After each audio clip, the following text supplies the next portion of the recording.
श्रीमात्रे नमः। जगद्रक्षा दक्षा जलजरुचिचिक्षा पडुतरा सुरैर्नम्या रम्या सततमभिगम्या बुधजनैः त्वयि लीलालोला श्रुतिषु सुरपालादिमुकुटी तटी सीमाधामा तव जननी कामाक्षि पदयोः तव जननी कामाक्षि पदयोः காமாட்சியின் பாதமே அம்மா காமாட்சி ஜனனி ஜெகஜனனி காமாட்சியே பாதம் பதையோகம்னா உன்னுடைய பாதங்களானது. அவளுடைய பாதங்கள் எல்லாருக்கும் உறைவிடமா இருக்கு. யாருக்கெல்லாம் உறைவிடமா இருக்கு? என்னென்ன பண்றா? ஜெகத் ரக்ஷா தக்ஷா, இந்த ஜகத்தை ரட்சிக்க கூடியவள். ஜெகத் ரக்ஷா தக்ஷா, அவ்வளவு திறமை அவளுடைய பாதத்திற்கு இருக்கு. அம்பாளினுடைய பாதத்திற்கு ஜகத்தை ரட்சிக்க கூடிய திறமை இருக்கிறது. ஜலஜ ருச்சி சிக்ஷா பட்டுதரா. ஜலஜ அப்படின்னா ஜலத்தில் இருக்கக்கூடிய, ஜலஜ ருச்சி அப்படின்னா ஜலத்துல இருக்கக்கூடியது எது? சூரியன் வந்த உடனே ஜலத்தில் இருக்கக்கூடிய அந்த தாமரை மொட்டானது மலர்கிறது. அப்ப அந்த தாமரை ஜலத்தில் இருக்கக்கூடிய அந்த குளத்துல அதுல எல்லா இடத்துலயும் படுகை தாமரை, படுகை தாமரை குளம் எல்லாம் இருக்கு இல்லையா? அந்த குளத்தில் இருக்கக்கூடிய சூரியன் வந்த உடனே மலர்றது. மலரும் பொழுது அதனுடைய நீர், அது வரைக்கும் கூம்பி இருக்கிற அந்த மொட்டு அது பூக்கும் பொழுது அதுக்கு தாமரை பூக்கு ஒரு நிறம், அந்த நிறம் கிடைக்கும் பொழுது அழகான ஒரு கலர். அந்த கலர்ல ஒரு பிரைட், ஒரு அந்த சூரியனுடைய வெளிச்சமும் அதுல பட்ட உடனே அதுக்கு ஒரு ஒளி கிடைக்கிறது. அதை போய் தொட்டு பாத்தியானா அது சாஃப்டா இருக்கு. அதை எடுத்து மோந்து பாத்தியானா வாசனையா இருக்கு. இவ்வளவு விஷயமும் இந்த ருச்சி அப்படிங்கிற வார்த்தைக்கு உண்டான அர்த்தம். அது பிரைட்டா இருக்கு, அது சாஃப்டா இருக்கு, அது வாசனையா இருக்கு, அது நல்ல அழகான நிறத்தோட இருக்கு. இப்படிப்பட்ட நிறத்தை எல்லாம், எல்லா குண விசேஷங்களையும் அது என்ன சிக்ஷா படுதராக, அது சிக்ஷை கத்து கொடுக்கிற மாதிரி அதை அத்தனை விஷயத்தையும் நமக்கு எல்லாத்தையும், அது என்னத்துக்கு அதுல இத்தனை இருக்கு, நம்ம என்னத்துக்கு பெரிய வியாக்கியானம் பண்றோம் அப்படின்னா அது எப்படி பிரைட்டா இருக்கு. அந்த மாதிரி நாமளும் எப்படியும் உற்சாகமான ஒரு மனசோட இருக்கணும். அது எப்படி மென்மையா இருக்கு, அதே மாதிரியான மென்மையான மனதை நாம் வச்சுட்டு இருக்கணும்.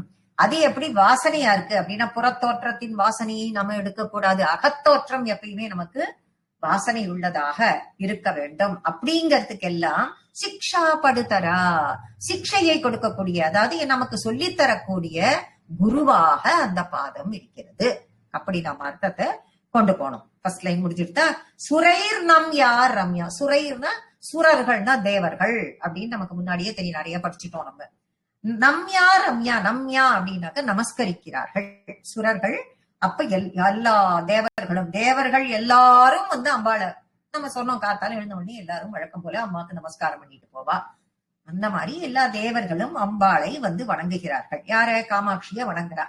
அப்படி வணங்கத்தக்க ரொம்ப அழகான, ரம்யா அப்படின்னா அழகு, ரொம்ப அழகான பாதத்தை உடையவள், ரொம்ப அழகான பாதத்தை உடையவள். சததம் அபிகம்யா புதஜனைகி, சததம் எப்பொழுதும், சததம் எப்பொழுதும், அதிகம்யா புதஜனைகி அப்படின்னா எப்பொழுதும் விரும்பத்தக்கதும், எப்பவும் அவளோட பாதத்தை விரும்பத்தக்கதும்னா இந்த ஒரு வார்த்தை போடணுமா அப்படின்னு கேட்டா அதுக்கு முன்னாடி என்ன கொடுக்கிறார் அப்படின்னு, புதஜனைகினா பேரறிவால்.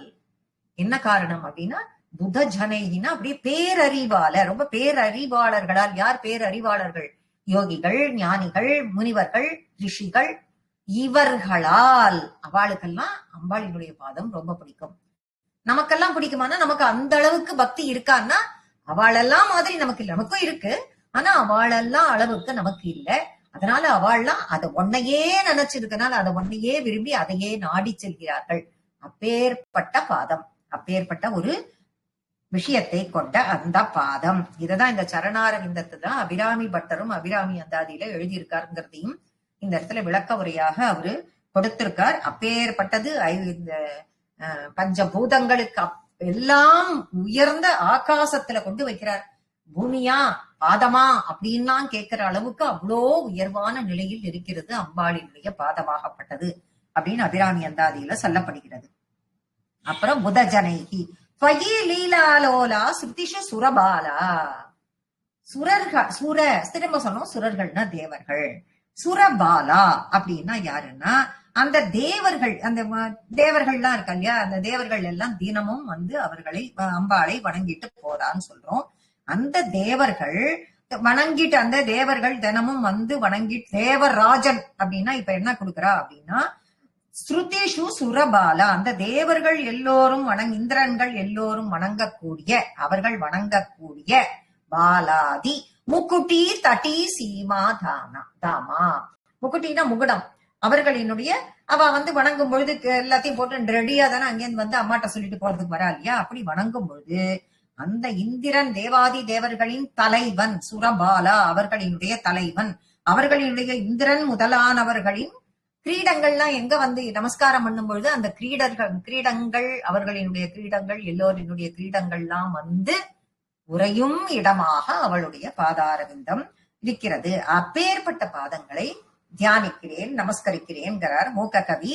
இததான் நம்ம லலிதா சகஸ்ரநாமத்துல கூடவே நம்ம அங்க அதை படிக்கும்பொழுது இதை ஓமமையா எடுத்துட்டோம். நம்ம ஸ்ரீபாத சப்ததியிலையும் இப்படிதான் நம்ம எடுத்துன்னு வந்தோம்.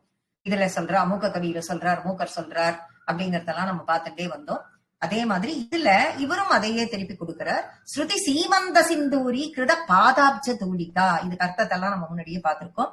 சகலாகம சந்தோக சுக்தி சம்புட மோக்திகா சர்வ உபனிஷது புஷ்டா. எல்லா உபனிஷதங்களுக்கும் அதே மாதிரிதான் எல்லா தேவர்கள் ஸ்ருதிஷு சுரபாலா, தேவர்கள் தேவகணங்கள் எல்லோரும் படிக்கக்கூடிய, வேதங்களில் எல்லாம் உலாவிக் கொண்டிருக்கக்கூடிய அப்படின்னு தான் இதுலயும் சொல்லக்கூடியது. ஸ்வயி லீலா. லீலானாக்க லீலைகள் அப்படின்னு சொல்ற அர்த்தம் இந்த இடத்துல எடுக்கக்கூடாது. அதிலும் உலாவிக் கொண்டிருக்கக்கூடிய, என்னது உலாவின் இருக்கு அப்படின்னா அம்பாளினுடைய திருவடி, அம்பாளினுடைய, ஏன்னா வேத மாதாவே வந்து நமஸ்காரம் பண்றாளோ இல்லையோ, அதனால அம்பாளினுடைய திருவடி வேதங்களிலும் உலாவிக் கொண்டிருக்கிறது. சுரர்களும் வந்து சுரர்களின் தலைவனான இந்திரன் வந்து நமஸ்கரிக்கிறான். அப்பேற்பட்ட எல்லோரும் சுரர்களோட கூட அவனும் வந்து நமஸ்கரிக்கிறான். அப்படி நமஸ்கரிக்கும் பொழுது அந்த அவர்களினுடைய முக்குட்டங்கள் எல்லாம் வந்து உறைவிடமாக அந்த பாதத்தில் ஜனிக்கிறது. அப்பேற்பட்ட பாதத்தை தியானிக்கிறேன், நமஸ்கரிக்கிறேன் அப்படின்னு மூக்க கவி இந்த ஸ்லோகத்துல சொல்றார். கிராம் தூரோ சோரோ ஜடிமதி மிராணாம் கிருத ஜகத் பரித்ராணோ சோணோ முனி ஹிருதயலேலை கனிபுணோ நகை ஸ்மேரோ ஷாரோ நிகமவச்சசம் கண்டித பவ கிரகோன்மாதோ பதோ தவ ஜனனி காமாட்சி கலயே. கிராம் தூரௌ சோரௌ ஜடி மதி வீராணாம். அம்பாளை நான் என் மனசுல ஒரு கற்பனை பண்ணிப்பேன். உங்க மனசுல அம்பாளை நீ இந்த மாதிரி எல்லாம் நினைச்சுக்கோ, இப்படி நினைச்சுக்கோ. அம்பாள் சிகப்பு கலர்னா ஒவ்வொருத்தரும் ஒரு விதமான சிகப்பு கலர்ல நம்ம கற்பனை பண்ணுவோம், நம்ம சொல்லியிருக்கோம் ஏற்கனவே. அந்த மனசில் நான் வரிக்கிற மாதிரியே நீ நினைச்சுப்பியா அப்படின்னா இருக்காது. என் மனசுலயே நான் நினைக்கிற மாதிரிதான் அம்பாள் இருப்பாளான்னா அதுவும் இல்ல, தெரியாது உனக்கு. இருப்பாளான்னு ஏன் இருக்கக்கூடாதுன்னு ஒரு கொஸ்டின் கேட்க முடியாது. நான் என் மனதில் எப்படி அம்பாளை நினைக்கிறேனோ எனக்கு அவள் அம்பாள், ஆனா அப்படிதான் அம்பாள் இருப்பாளா அப்படின்னா தெரியாது. அப்ப மனசால அம்பாளை வந்து கரெக்டா இப்படிதான் ஜஸ்டிஃபை பண்ண முடியுமா? நம்மளால முடியாது. மனசாலேயே நம்மளால பண்ண முடியாதுங்கிறப்போ வார்த்தையால அவளை பத்தி எக்ஸ்பிளைன் பண்ண உரிவத்தை நம்ம பாட்டுக்கு அழகா வர்ணிக்க முடியுமா அப்படின்னா நம்ம மனசுல நம்ம என்ன பாக்குறோமோ அததான் நம்மளால சொல்ல முடியும். நம்ம சொல்றதையே எந்த அளவுக்கு அடுத்த வாழால எடுத்துக்க முடியுங்கிறது நம்மளால தெரியாது. அப்படின்னா என்ன அர்த்தம்? மனசாலையும் அது மனசுல நினைக்கிறத பேச்சால கொண்டு வரும்போது அதாலையும் வர்ணிக்கவே இயலாத அளவு அவளினுடைய பாதமே இருக்கிறது. அவளினுடைய பாதமே அப்படி இருக்கிறது. சரி, அந்த பாதம் என்ன பண்றது அப்படின்னா ஜடிமதி வீராணாம், அந்த பாதமாகப்பட்டது என்ன பண்றது? நம்ம மனசுல இருக்கிற இருட்டு, அந்த இருட்டுன மனசு இருட்டாவா இருக்கு, உள்ள பூந்தா நம்ம பார்த்தோம். அப்படி கிடையாது, உள்ள பூந்து பார்க்கல. ஏற்கனவே சொல்லிட்டு இருக்க ஷட்வைரி அப்படிங்கிறது இருக்கு. அது என்ன? அஞ்ஞானம். அந்த அஞ்ஞானம்ங்கிறது இருட்டு. அது தமோகுணம் நிறைந்தது. அந்த தமோகுணத்தை விரட்டி அந்த இருட்டை அகற்றி ஒளியை கொடுக்கக்கூடியதாக அந்த பாதம் இருக்கிறது. அப்ப அந்த பாதத்துக்கு ஒளியை கொடுக்கக்கூடியது அப்படின்னா, எப்படி சூரியன் வந்தால் அந்த தாமரை, சூரிய ஒளி வந்த உடனே தாமரை மலர்கிறதோ, அதே மாதிரி அந்த பாதமும் அந்த சூரியனினுடைய அந்த கிரணங்கள் பட்ட உடனே அப்படியே சிவந்து இன்னும் கொஞ்சம் ஒளிவேசி காணப்படுகிறது. அப்படி நம்ம மனசுல இருக்கிற இருட்டெல்லாம் விலகி அப்பேற்பட்ட ஒளியோட நம் மனம் இருப்பதற்குரிய காரணமாக அந்த பாதம் இருக்கிறதுங்கிறார். அப்புறம் கிருத்த ஜகத் பரித்ராணோ சோனோ. ஜகத்துனா இந்த உலகம், ஜகத்துனா இந்த உலகம் எல்லாருக்கும் தெரியும். கிருத்த ஜகத், கிருத்தனாக செய்தல், செய்யறது, கர்மா செய்யறது, டு டூ அப்படின்னு சொல்றோமா. அப்ப நம்ம இந்த உலகத்திற்கு உரிய அத்தனை விஷயத்தையும் செய்யக்கூடியவளாக. அப்ப உலகத்துக்கு என்ன பண்றாங்க அப்படின்னா ரட்சிக்கிறா. இந்த உலகத்தை ரட்சிக்க கூடிய திறமை அவகிட்டதான் இருக்கு. இது எல்லாத்தையும் நாம பண்ற அட்டகாசத்தை எல்லாம் தாங்கிண்ட ஒருத்தி இருக்காளே, அதுக்கு அவளுக்கு எவ்வளவு ஸ்ட்ரென்த் வேணும். அப்பேற்பட்ட திறமை முழுவதும் கொண்டவளாக. அப்புறம் என்ன? முனிஹிருதய லீலைக்க நிபுணவ். முனிவர்கள், யோகிகள், ரிஷிகள் அப்படின்னு நம்ம சொன்னோம் இல்லையா, அவர்களினுடைய ஹிருதயத்தை அவள்லாம் தான் அந்த ருசியை அறிய முடியும்னு போன ஸ்லோகத்துலதான் பார்த்தோம். அப்பேற்பட்டவாளினுடைய ஹிருதயத்தில் அவள் லீலைகள் புரிகிறாள். ஏன்னா அந்த லீலையை ரசிச்சுண்டு அவதான் வச்சுட்டு இருப்பா. அப்பதான் அதுல அவளுக்கு இன்னும் விருப்பம் அதிகமாயிட்டே இருக்கும். அப்படி அம்பாளினுடைய லீலைகளை தன்னுடைய ஹிருதயத்தில் வைத்து ரசித்து ரசித்து அப்படி அந்த பாதத்தை அதுக்குள்ள அவள்லாம் போற்றுவா.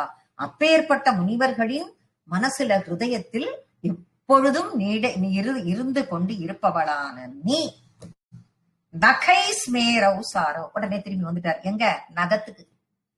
ஏற்கனவே அந்த நகத்தை வர்ணனையா வர்ணிச்சுட்டு இருக்காரு. திருப்பி நகம், நகத்தில் உள்ள ஒளி, அதனில்லை ஒளி எப்படி இருக்கு அப்படின்னு பார்த்தா ஸ்மேரவு சாரவு, சிரிக்கிறதா. அது சிரிக்கிறது பாக்குறதுக்கு எப்படி? ஏற்கனவே அது நம்ம ஒண்ணு சொல்லியாச்சு, முத்துன்னு சொல்லியாச்சு, அத வரிசல, அப்புறம் முல்லை மொட்டுன்னு சொல்லியாச்சு, பல்லுன்னு சொல்லியாச்சு. இப்ப பல்லு அப்புறம் என்ன பண்ணும்? சிரிக்கத்தானே சிரிக்கும். அது சிரிக்கிற மாதிரி தோன்றது. அதோட இல்லாம நிகம வச்சசாம் கண்டித பவக்ரகோன் மாதோ. அப்ப நிகம வச்சசாம், வேதங்களில் சொல்லக்கூடிய அந்த வேதங்கள் என்ன சொல்றது?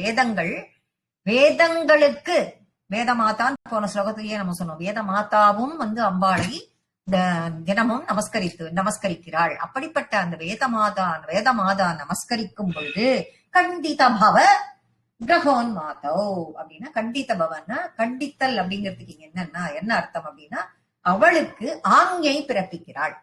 ஆஞ்ஞைனா அவளுக்கு கட்டளை இடுகிறாள். அப்படி கட்டளை இடக்கூடியதாகவும் இருக்கக்கூடிய அந்த பாதமாகப்பட்டது நமக்கு என்ன பண்றது? பாதம் தவஜனனி காமாட்சி கலையே. அப்பேற்பட்ட பாதமாகப்பட்டது நம்மளுக்கு என்ன பண்றதுன்னா, அந்த அப்பேற்பட்ட பாதத்தை நம்ம புடிச்சுட்டோம்னா அதுக்கு என்ன ரிசல்ட் கிடைக்கிறது நமக்குன்னா, இந்த சம்சாரம் அப்படிங்கிற இந்த பிடியிலிருந்து, சம்சார சக்கரத்திலிருந்து நாம வெளியே வர்றதுக்கு, நம்மளை அதிலிருந்து காப்பாற்றுவதற்கு உதவியாக தேவியின் பாதங்கள் இருக்கிறது. அப்பேற்பட்ட பாதத்தை நான் நமஸ்கரிக்கிறேன்னு முககவி சொல்றார். அவிஸ்ராந்தம் பங்கம் யதபி கலயன் யாவகமயம் நிரஸ்யன் காமாட்சி ரணமனஜுஷாம் பங்கமகிலம் துலா கோட்டி த்வந்த்வம் தததபி ச கச்சன்ன துலதாம் கிராம் மார்க்கம் பாதஹ கிரிவரசுதே லங்கயதி தே. இப்ப அவிஸ்ராந்தம் பங்கம் யதபி கலயன் யாவகமயம். கரெக்டா இப்பதான் கரெக்டா வந்திருக்காரு. நாம ஒரு தடவையும் என்ன பண்றோம்? அம்பாளினுடைய பாதங்கள் நலங்கிட்டுக்கிறது, அது இந்த கலர்ல இருக்கு, அத ஒரு லிக்விட் மாதிரி இருக்கு, இப்படி எல்லாம் சொல்லிட்டு வந்தார் இல்லையா? அத நம்ம என்ன நம்ம சரி இப்படி நீங்க லாக்ஷா ரசம் அப்படின்னு அதுக்கு வார்த்தை போட்டார். எங்க இருந்து? ஸ்ரீபாத சப்ததியில இருந்து அதுக்கு வார்த்தை அதான் கொடுத்துட்டு இருக்காரு. இங்க என்ன சொல்றாரு அப்படின்னா சேரு அப்படின்னு விட்டாரு. அது இப்பதான் கரெக்டா நம்ம நீங்க கற்பனை பண்ணி பாருங்க. நம்ம நலங்கிடுக்கும் போது மஞ்சள் பூசிட்டு நலங்கிடுவோமோ இல்லையோ, அதை எப்படி குழைச்சு வச்சிருப்போம்? அந்த இடத்துக்கு அந்த சிகப்பா இருக்கிற அதோட சுண்ணாம்பு போட்டு கலக்கின உடனே என்ன ஆகும்? சிகப்பாகும். அது என்ன உதிர உதிரவா வச்சுட்டு இருப்போம் இல்ல, நல்லா குழன்னு குழைச்சு வச்சுட்டு இருப்போம். நல்லா அழகா நம்ம சுத்தி இடறதுக்கு வாட்டமா, அது பாக்கிறதுக்கு கரெக்டா சேரு மாதிரிதான் இருக்கும். கரெக்டா சேரு அப்படின்னு கொடுக்கிறார். அப்போ அவளுடைய பாதங்களில் அந்த செங்குழம்பு குழம்பு மாதிரி சேரு மாதிரி அப்ப பூசிட்டு இருக்கா. அந்த பாதத்துல சேரு மாதிரி பூசிட்டு இருக்கா. எதை பூசிட்டு இருக்கா? நலங்கு. அது என்ன பண்றது? அவ கால் அந்த மாதிரி அவ்வளவு அழகா இருக்கு, என்னமா இருக்கு பாரு, நலங்கும் அதுவுமா, கால் ஏற்கனவே ஒளி வீசிட்டு இருக்கு, நகமும் அதுவும் அப்படின்னு நமஸ்காரம் பண்ண போகிறச்சே நமக்கு கலையன் யாவகமயம் நிரசியன் காமாட்சி பிரணமனஜுஷாம் பங்கமகிலம் அப்படின்னா என்ன பண்றது அப்படின்னா, தன்னை வழிபடுபவர்களை அவனை நமஸ்காரம் பண்றவா எல்லாருக்கும் இந்த சேரு மாதிரி இட்டு இருக்க. அது சம்சாரம்ங்கிறது ஒரு சேரு அப்படின்ட்டார். சம்சார சாகரம் அப்படின்லாம் நம்ம சொல்லுவோம். சம்சாரம்ங்கிறது கடல் அப்படின்னு நம்ம சொல்லிட்டு அதுல இருந்து நீந்தி நீந்தி நம்ம வெளியில வரணும் அப்படின்னு நம்ம சொல்லுவோம். இங்க சம்சாரம்ங்கிற சேரு. ஏன்னா இதுதான் கரெக்டான வார்த்தை. அதுல மாட்டின்ட்டோம், நம்ம எழுந்தே வர முடியல நம்மளால, அப்படி மாட்டிட்டு இருக்கோம். அந்த சேத்திலிருந்து நம்மை காப்பாற்றுகிறது. அந்த கால் சேரு மாதிரி பூசின்னு இருக்கா இல்லையா அந்த நலங்கு, அந்த பாதத்தை பார்த்து அதை விரும்பி அதை அடைக்கலமாகி அதை நீ புடிச்சுட்டா சம்சாரம்ங்கிற சேருல இருந்து அந்த பாதம் காப்பாத்துறது. அற்புதமான வார்த்தை இது. அடுத்தது என்ன சொல்றா? துலா கோட்டி துவந்துவம். துலா கோட்டி அப்படின்னா, துலா கோட்டிங்கிற துவந்துவம்னா ரெண்டு, அது எல்லாருக்குமே தெரியும். துலா கோட்டின்னா என்ன அப்படின்னா, இந்த ரெண்டு கால்லயும் கொலுசு போட்டு இருக்கா, சிலம்பு போட்டு இருக்கா, நம்ம சொல்லிட்டே வந்துட்டு இருக்கோம். அந்த அது கிடுங்கிடுன்னு சத்தம் கேட்கறது, இதெல்லாம் நம்ம சில பாடல்களுக்கு உவமையா எடுத்துட்டோம். இந்த என்ன சொல்றாரு அப்படின்னா, இந்த சிலம்புல உள்ளுக்குள்ள அந்த மாணிக்கங்கள்லாம் இருக்கும். அந்த சிலம்புகள்லாம் உள்ள போட்டு தண்டை மாதிரி இருக்கும், உள்ள இது இருக்கும். நம்ம குடமெல்லாம் எவர் சிலர் குடமெல்லாம் வாங்கினோம்னாக்க தூக்கி வச்சுட்டோம்னா சத்தம் கேட்கும் தெரியுமா, அந்த மாதிரி. அப்படிப்பட்ட அந்த சிலம்புகளை அவள் போட்டு இருக்கா கால்ல. துலா கோட்டி துவந்துவம் ரெண்டு காலிலையும் அவ போட்டு இருக்கா. சரி, அவ போட்டு இருந்தா என்ன, அதனால என்ன அப்படின்னு பார்த்தா, அது என்ன சொல்றது அப்படின்னா கம்பேர் பண்றது. அது என்ன சொல்றது அப்படின்னா கம்பேர் பண்றது வார்த்தையே கொடுக்கறது. ஒரு வார்த்தை துலாதாம் அப்படின்னு கொடுத்துட்டா எடை போடுறது. துலாபாரம் அப்படின்னு தானே நம்ம சொல்றோம், எடை போடுறது. ஆனா அந்த துவந்தம், அந்த இரண்டு பாதங்களும் எடை போடுறதா அப்படின்னா இவர் என்ன சொல்றாருன்னா, எடையே போட முடியல, எடையே போட முடியாத எல்லைய கடந்து அது நிக்கிறது. துலதாம் கிராம் மார்க்கம் பாதக. ஐயோ, அதுக்கு வழியே தெரியல, எடை போடுறதுக்கு அதால அதுக்கு வழியே தெரியல. கிரிவரசுதே லங்கயதிதே கிரிவரசுதே, மலையரசன் மகளே, மகளான காமாட்சியே, உன் பாதத்தை நாங்க புடிச்சுட்ட உடனே எங்க கிட்ட இருக்கிற பாவ புண்ணியம் எல்லாம் உன்னால எடையே போட முடியல, அந்த லெவலுக்கு ஆயிடுது. அப்படின்னா என்ன அர்த்தம்னா, அப்படிங்கிற தராசுல நாங்க நிக்கிறோம். உன் பாதத்தை புடிச்சுட்டு தராசுல இந்த தட்டு பெருசா அந்த தட்டு பெருசா நீ பாருன்னு சொல்லும் பொழுது, இந்த அவளுக்கு இருக்கிற பாவ புண்ணியங்கள் அதெல்லாம் நீ எதையுமே தராசுல வச்சு பார்க்கவே இல்லை.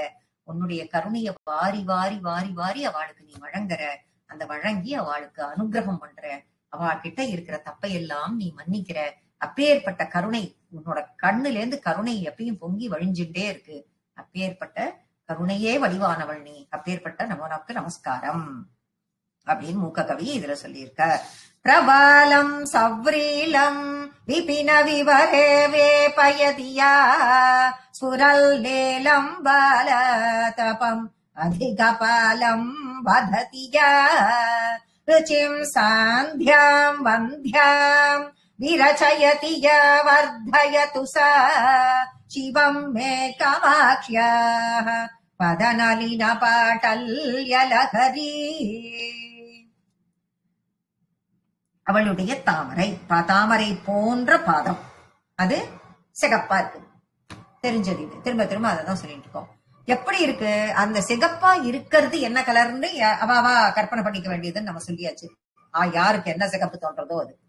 அது அம்பாள் இப்ப எங்க நடந்துட்டு இருக்கான்னு சொல்றோம், கம்பா நதிக்கரையில. இது காஞ்சிபுரத்தில் உள்ள காமாட்சியை பத்தி நம்ம பேசிட்டு இருக்கோம்.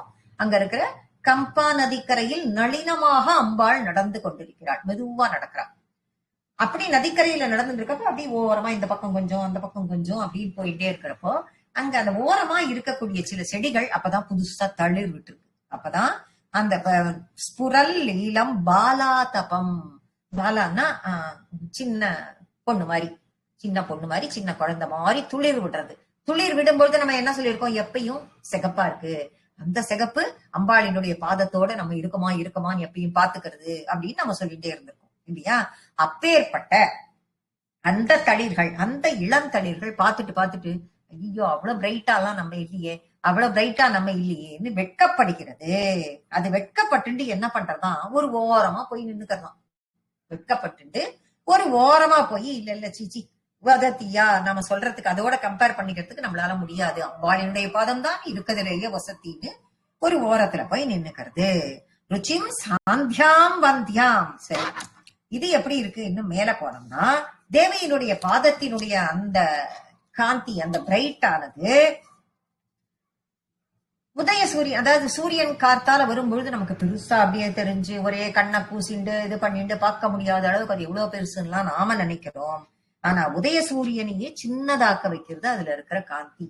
அப்படின்னா அவன் வர்றது ஒரு சூரியன் தான், அங்க அவளுடைய பாதமோ கோட்டி சூரிய பிரகாசி, அப்பேற்பட்ட ஒரு பாதம். அந்த மாதிரி இருக்கிறதுனால இந்த சூரியனுடைய கிரணங்கள் எல்லாம் இத்தனோண்டு சின்னதா போயிடுறது. அப்ப சூரியனே ஒரு குழந்தை மாதிரி ஆயிட்டான் அம்பாளினுடைய பாதத்திற்கு. காத்தால அவன் வரானா, அவனும் வந்து நமஸ்காரம் பண்ணிட்டு போறானா, சாயந்திரன் சந்திரன் வரானா, அவனும் வந்து நமஸ்காரம் பண்ணிட்டு போறானா பாதத்துக்கு. அப்படி வந்து அந்த சூரியன் நமஸ்கரிக்கும் பொழுது எப்படி அந்த இளம் துளிர்கள் அந்த சிகப்போட நம்ம இருப்போமான்னு பார்த்து இருக்காதுன்னு வெட்கப்பட்டு ஒதுங்கி போச்சோ, அதே மாதிரிதான் இந்த சூரியன் வந்து நமஸ்கரிக்கும் பொழுது அங்கு கோட்டி சூரிய பிரகாசத்தினுடைய காந்தி அங்க இது சின்ன குழந்தை மாதிரி இருக்கான் இந்த சூரியன் அப்படின்னு. அதே மாதிரி சாயந்திரத்துல பார்த்தா சந்தியா காலத்து சந்தியா அப்படின்னு கொடுக்கிறோம் இல்லையா, இங்க சாந்தியாம் வந்தியாம், சாயந்திரத்தில் வரக்கூடிய, சாயந்திரத்துல எது வருது அப்படின்னா அந்திவானத்து, அப்படியே சன் செட் ஆறுது. அந்த சூரியனாவது ஏதாவது எதுவா இருக்கான்னு பார்த்தா அதுச்ச ஒண்ணுக்குமே உதவாத மாதிரி, அது எதுக்குமே யூஸ் ஆகாத மாதிரி இருக்கே அப்படின்னு தோன்றது. அப்ப அலை அலையாக பாத லஹரி அப்படின்னு கொடுக்கிறார். பாட்டல்ய பத நளின பாட்டல்ய லஹரி, ரொம்ப நளினமானது அந்த பாதம். அந்த பாதத்தினுடைய காந்தியாகப்பட்டது அலை அலை அலை அலையா வீசின்னு இருக்கு. தாமரை, அந்த பாத தாமரையிலிருந்து அலை அலையாக வரக்கூடிய அந்த செந்நிற ஒளியானது சூரியன் குழந்தை பருவத்தில் இருந்தாலும், சூரியன் மறையும் பருவத்தில் இருந்தாலும், அந்த தளிர்கள் பிறக்கும் பருவத்தில் இருந்தாலும், எந்த பருவத்தில் இருந்தாலும் எல்லாவற்றிற்கும் சகல சௌபாகியத்தையும் கொடுக்கக்கூடியதாக இருக்கிறதுன்னு சொல்லிட்டு மூக்கர் இந்த இடத்துல சொல்லியிருக்கார். கிரஞ்சோத்ஸ்னா ரீதிம் நகமுகருச்சாஹம் சமனசாம் விதன்வான பிரீதிம் ஏகச தருணாம் போருகருச்சிஹி பிரகாஷ ஸ்ரீபாதஹ தவ ஜனனி காமாக்ஷி தனுதே சரத்கால பிரௌಢிம் சசிசகல சோட பிரியதமே. கிரஞ்சோத்ஸ்னா ரீதிம் சசி சகல சூட பிரியதமே. சசி சந்திரன், சசி சகல சூட சந்திரனை தலையில் சூடியவனுக்கு பிரியே, சந்திரனை தலையில் சூடியவனுக்கு பிரியே அப்படின்னு சொல்லிட்டு கூப்பிடுறார். யார? காமாட்சிய. சந்திரனை தலையில் சூடிக்கொண்டிருப்பவர் பரமேஸ்வரன். அப்ப பரமேஸ்வரனின் பிரியே காமாட்சி அப்படின்னு இங்க கூப்பிடுறார் முதல்ல. அப்பேற்பட்டவளுக்கு அவளினுடைய கிரண் ஜோத்ஸ்னா ரீதி நகமுக ருச்சா, நகமுகம் அவளுடைய பாதங்களில் உள்ள நகம், அந்த நகத்தின் முன்பாகம், நகமுக நகத்தினுடைய முகம் அப்படின்னா அதனுடைய முன்பாகம் ஆகப்பட்டது. நகமுக ருச்சா ஹம்ச மனசாம் விதன்வான பிரீத்தி. அது எப்படி இருக்குன்னா சரத்காலத்தில் இருக்கக்கூடிய நிலா எப்படி வருது சரத்காலத்துல அப்படின்னா, சரத்காலம்னா சரத் ருத்து அப்படின்னு நம்ம சொல்லுவோம். சரத் ருத்து, வசந்த ருத்து, கிரீஷ்ம ருத்து அப்படின்னா ருத்துக்களை நம்ம சொல்லுவோம். அந்த சரத்காலத்தில் வரக்கூடிய எது அதுன்னா அந்த ஐப்பசி கார்த்திகை அந்த 2 மாசத்துலயும் நிலா வரும்போது பாத்தீங்கன்னா அப்படியே தண்ணியில அன்னப்பட்சி வரா மாதிரி ஒரு காட்சி தெரியும். ஒரு லேசான ஒரு சிகப்பு கலரும் இருக்கும் அதுல. அந்த மாதிரியான ஒரு காட்சி. அந்த ஹம்சத்தை கூடவே காட்டுறார். கூடவே ஹம்ச மனசாம்னு ஒண்ணு சொல்றார். அப்படின்னா இப்ப இன்னொரு அர்த்தமும் அதுல கிடைக்கிறது. அப்படின்னா பரமஹம்சர்கள். அப்ப அந்த பரமஹம்சர்கள்னு யாரு? அவர்கள் சந்நியாசிகள். அந்த பரமஹம்சர்கள் அம்பாளினுடைய பாதத்தையே நினைத்து கொண்டு வாழ்க்கையில் ஹம்சம்னு ஏன் அவளுக்கு வருதுன்னா அவ்வளவு வெள்ளை, அப்பேற்பட்ட மனதை கொண்டவர்கள். அப்படி பரமஹம்சர்களின் மனதில் எப்பயும் நிலா மாதிரி பொழிஞ்சுட்டு இருக்கா. அம்பாளினுடைய பாதத்தையே பிடிச்சின்றதுனால அவ மனசுல அப்படி அவ நிலவை பொழிந்து கொண்டே இருக்கிறார்கள். அப்படி ஒரு சரத்காலத்தில் இருக்கக்கூடிய அந்த நிலவை போல அவளுடைய பாதமாகப்பட்டது. ஹம்சபக்ஷி எப்படி தண்ணியில போகும்பொழுது இருக்குமோ அந்த மாதிரி இருக்கு. ஒரு லேசான ஒரு சிகப்பு கலரையும் கூட கலந்து இருக்கு. அப்பேற்பட்ட அந்த பாதம் பரமஹம்சர்களின் மனதில் நிலவு எப்படி பொழியுமோ அந்த மாதிரி பொழிந்து கொண்டிருக்கக்கூடிய ஒரு வெண்மையான பிரகாசத்தை கொடுத்து கொண்டிருக்கிறது. பிரகாச ஸ்ரீபாதக தவஜனனி. அப்படியே அப்பேற்பட்ட அந்த அப்பேற்பட்ட விகஷ தருணாம் அப்ப பிறந்த அப்ப விரிந்த தாமரை மொட்டு மாதிரி. அப்ப அப்படி சூரியன் வரும்பொழுது அப்படி விரியறது இல்லையா, பூத்தும் பூக்காதல்ல, நன்னா விரிஞ்ச விகசித விகஷ அப்படின்னா நன்றாக விரிந்த அந்த தாமரை பூ எப்படி ஒளியை பரப்பி கொண்டிருக்கிறதோ அப்பேற்பட்ட ஒளியும் அழகும் சேர்ந்து அந்த பாதத்தில் காணப்படுகிறது. அப்பேற்பட்ட பாதத்தை நாம் வணங்குவோம். அப்படிப்பட்ட பாதத்தை தியானிக்கிறேன், வணங்குகிறேன்னு சொல்லி முடிக்கிறார் மூக்க கவி. இதோட நம்ம கிளாஸ முடிச்சுக்கலாம். ஸ்ரீ மாத்ரே நமஹா.